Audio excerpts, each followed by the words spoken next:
Sipag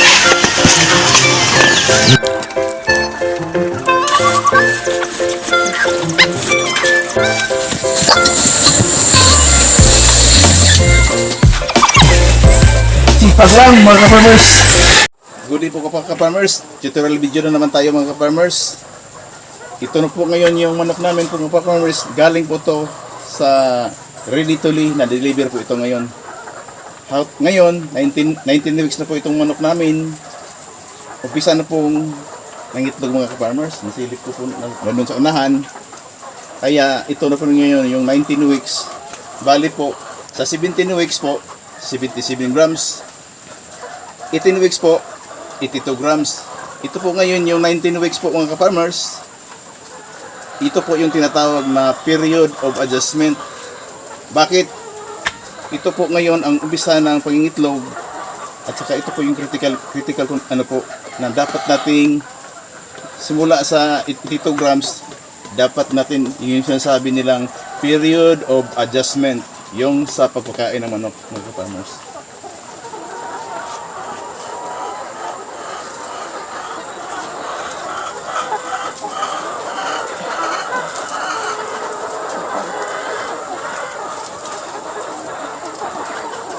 Kung bakit ka-farmers, para maiwasan po yung crack.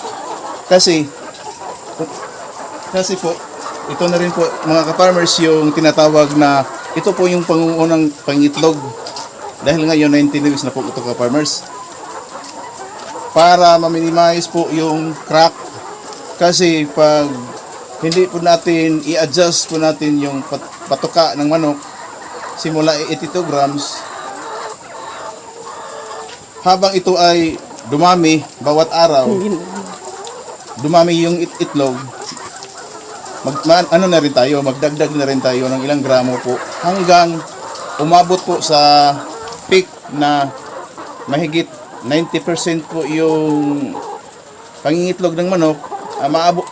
Yun na rin po ang pagbigay natin ng feeds na umabot na rin po sa 100 grams hanggang 110 grams po yung ibigay natin na feeds sa bawat manok. So ngayon 82 grams noong nakaraang linggo, ngayon dagdagan natin. Dumami yung itlog at saka doon din natin yung period of adjustment sa pagpakain po ng manok. Kasi pag hindi natin i-adjust po mga ka-farmers, yung pangingitlog ng manok magkaroon po ng crack o damage ng itlog dahil kulang po yung feeds na inaibigay natin po mga farmers. Yun kundi ang pang number 1 po na diskarte sa 19 weeks dahil nangingitlog na po at saka nag-umpisa na po nangingitlog yung ating manok. Ito na rin po yung size na piwi na mas maliit pa ito sa small mga farmers.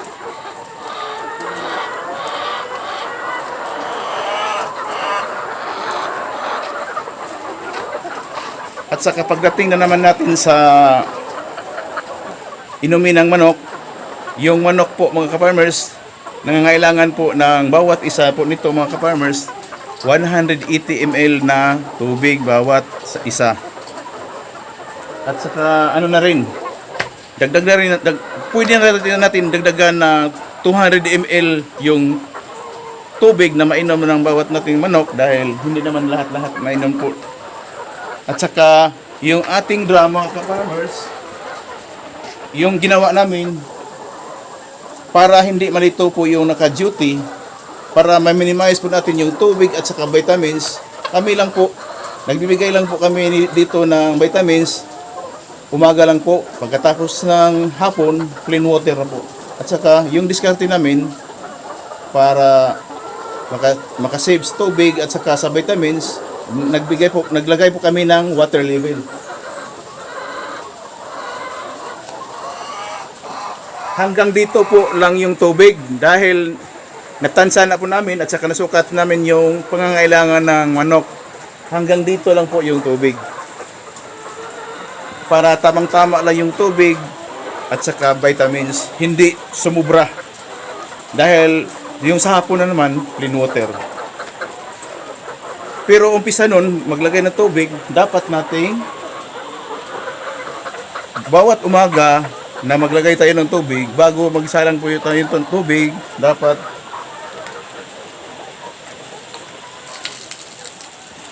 i-drain muna natin yung tubig mga ka-farmers para yung bagong tubig sa umaga na naman presko, malinis para hindi po magkasakit po ng ating manok. Sayang naman mga ka-farmers kung maglagay tayo ng vitamins pero yung tubig na itinilagay na dyan may mga siyempre yung vitamins pagkatapos kinabukasan hindi na yun presko. Kailangan talaga mga ka-farmers yung bawat umaga yung tubig presko sa malinis. At saka na rin po, i-check na rin natin yung lagayan ng tubig o nipple mga ka-farmers para sigurado po yung manok natin na mayroong mainom pagkatapos nilang kumakain. At saka na rin ka-farmers, kailangan talaga yung ilaw mga ka-farmers. Yung ilaw namin mga ka-farmers, po ito? Solar ka-farmers. Solar na pinapailaw namin sa gabi simula 6 PM. At saka automatic na rin yan, namamatay pag 10 PM. Ganun lang po mga ka-farmers yung paraan po para maka-relax po yung manok na hindi magdamag yung ilaw mga ka-farmers. Tandaan po natin, alas 6 at saka itigil na rin yung pag-iilaw automatic sa alas 10 po ng gabi. At saka na rin po, maglagay na rin po tayo ng sound sa ating manukan o poultry house para yung mga ingay sa labas hindi natin mapansin yung ingay sa labas at saka hindi na rin mabigla na mayroong mga ingay na maririnig nila simula dun sa labas mga ka-farmers. At saka na rin po yung design po ng ating poultry house. Dapat yung design po mga ka-farmers mayroon talagang ventilation mga ka-farmers.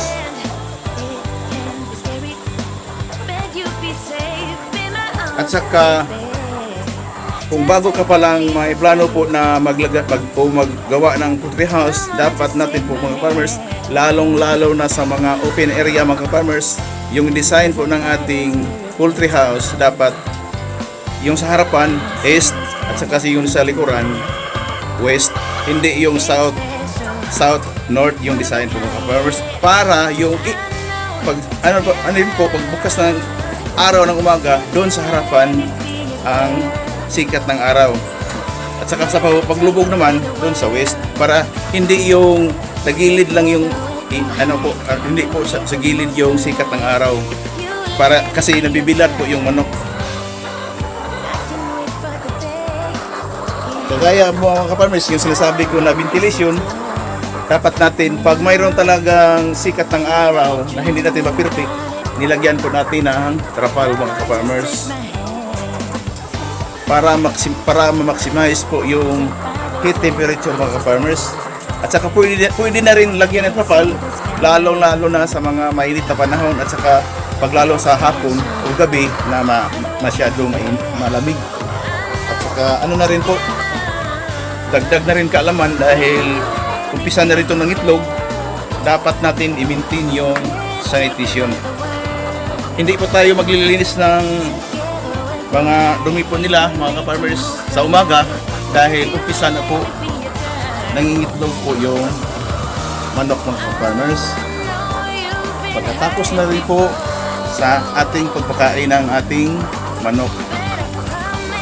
Ulitin ko po, yung manok natin umpisa na po nangingitlog. Araw-araw po ito nag-i-increase po ng production. Ito ngayon isa, baka bukas 5, sa sunod na araw 10. Ganyan din po mga farmers. Kaya hindi tayo maglilinis ng umaga mga ka-farmers para hindi po ma-stress po yung pangitlog ng manok mga ka-farmers.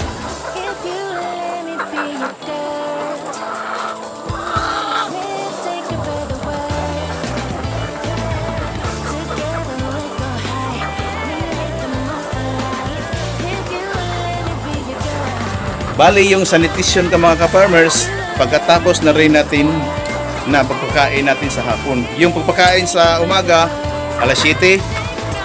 Yung sa iba, sa malalaking mga farm, mayroon pang 11. Yung sa amin po mga ka-farmers, alas 7 ng umaga at saka sa hapon naman alas 3. Pagkatapos ng itong napakain ng mga ka-farmers, ilang minuto lang, umpisa na po kaming maglilinis para ma-maintain po yung sanitation, hygiene po ng manok at saka malinis na rin yung poultry house. Pagkatapos, ito po mga ka-farmers, tataas yung egg production. Pagkatapos, ka-farmers, aabot ng 3 buwan yung na rin po, yung deworming na namin natin ng mga ka-farmers. Yung nabanggit ko kayo na mga ka-farmers, yun na rin ang daily working routine po ng ating nagtatrabaho at saka dito po sa poultry house. Yan po ang how to manage layer chicken. Isa na namang video mga ka-farmers, isa na namang tutorial video mula kay Jojo the Farmer. At saka salamat namin po sa mga viewers na panood na ito na video nito. More power po mga ka-farmers.